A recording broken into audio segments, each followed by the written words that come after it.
Programang ito ay rated SPG, striktong patnubay at gabay ng magulang ang kailangan.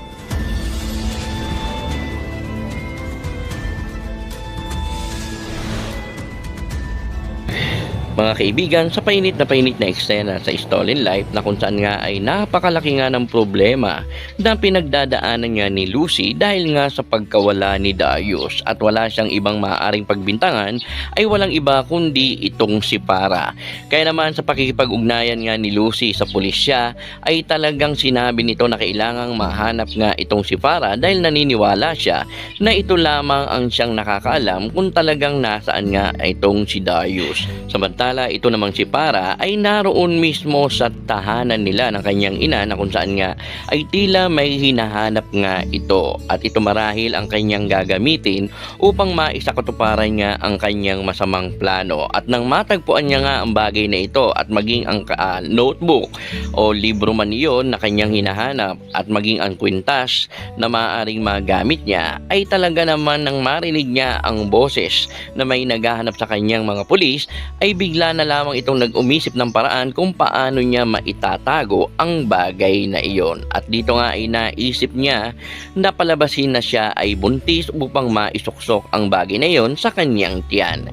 Samantala mga kaibigan ay tila nagpanggap na nga na nagdadalang tao itong si Para at dito nga ay sinabi nga ng pulisya nang lahin nga ito sa presinto na tila sinabi nga ng mga ito na tila nababaliw na nga ang iyong pinsan. Subalit sinabi nga ni Lucy na may mga tingin ito na talagang makakasiguro siya na hindi naman talaga ito nababaliw. Kaya marahil ay habang tinatanong nga itong si Para at talaga naman marahil ay naisip nila na iwanan na lamang ito upang tuluyan nga itong makaalis o makatakas. At ang plano na nga nila ay sundan nga itong si Para at nagbabaka sakali na pumunta nga ito sa lugar kung nasaan nga itong si Darius.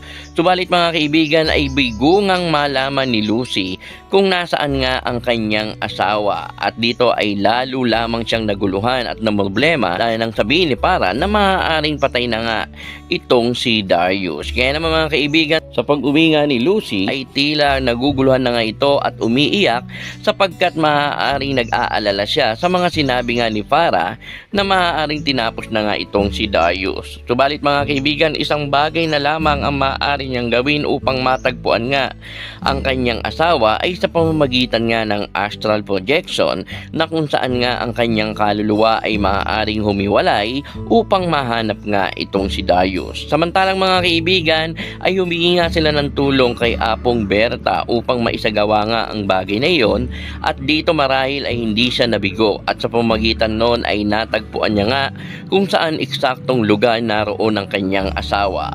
Kaya naman pinuntahan nga nilang dalawa ito ni Isaac ang guard na iyon at dito nga ay natagpuan niya na naroon nga itong si Darius na nakatali habang nakahiga. Subalit mga kaibigan, ang ating aabangan ng mga eksena ay posibleng may ginawa itong si Para o naisagawa niya nga ang orasyon upang nang sa ganon nga ay itong si Darius ay kanyang magayuma sa pamamagitan marahil ng ilan sa mga kopyang nakuha nito sa libro. At marahil ito ang kanyang ginamit upang nang sa ganon ay mahawakan niya ang isip at puso ni Darius nang sa ganon ay iisipin nito na siya nga ang mahal nito. Kaya naman mga kaibigan, ating aabangan ang mga paghihirap na maaaring maranasan ni Lucy dahil nga sa kasamaan ni Para.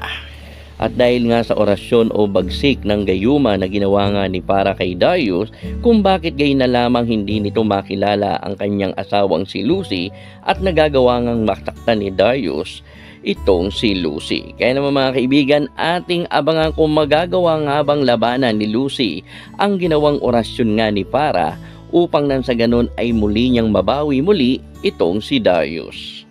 Comment na po at huwag kalimutang mag-subscribe, i-click ang notification bell upang lagi kayo ma-update sa mga susunod pang videos dito lamang sa Telerich TV.